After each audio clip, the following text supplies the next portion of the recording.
is the thing from the film. I haven't lost my mind.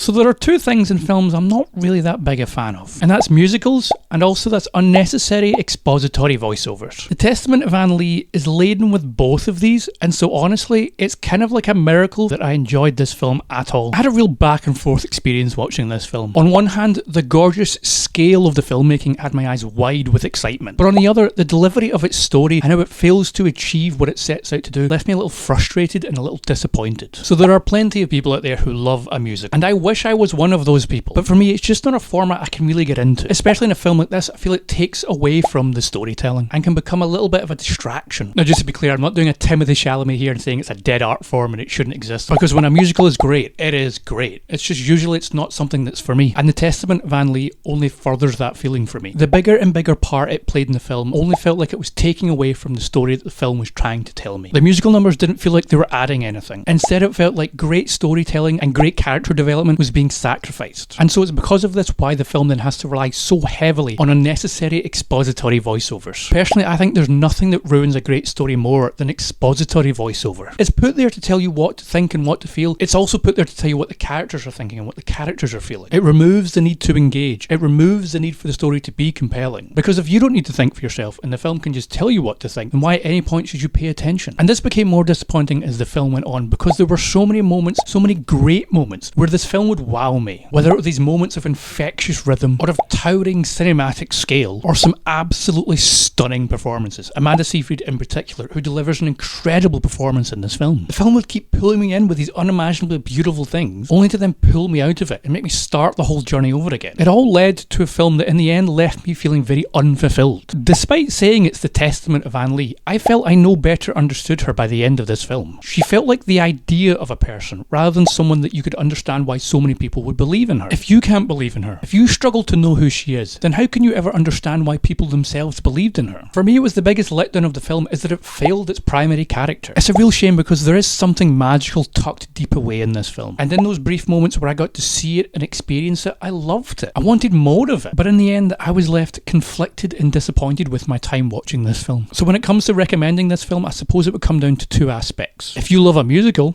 then absolutely go see this film. But if what I've talked about in this review doesn't appeal to you, it's maybe one you should pass on. And so after going back and forth, on Letterboxd, I landed on 2.5 stars. I went in really looking forward to this film, but it just didn't pan out the way I was hoping it would. But I'd love to know what you thought of the film, so please let me know down in the comments so we can chat about it. This has been Music and Movies. There are links in the bio. Please give me a wee follow. I'd appreciate it so much, and I will see you in the next one.